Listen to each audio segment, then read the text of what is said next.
Alam mo bang may makukuha kang pera sa OWA? Lalo na kung active member ka at mahigit 10 taong ka ng miyembro? Ito ang OWA Rebate Program.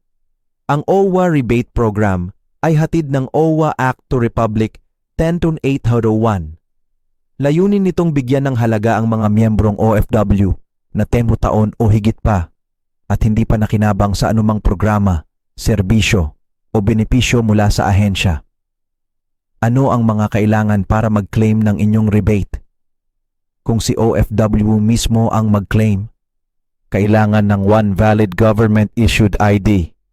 Pwede ang mga sumusunod: OWA e-card, passport, company ID, NBI clearance, postal ID, SSS, GSIS, driver's license, PRC, senior citizens ID, voters ID.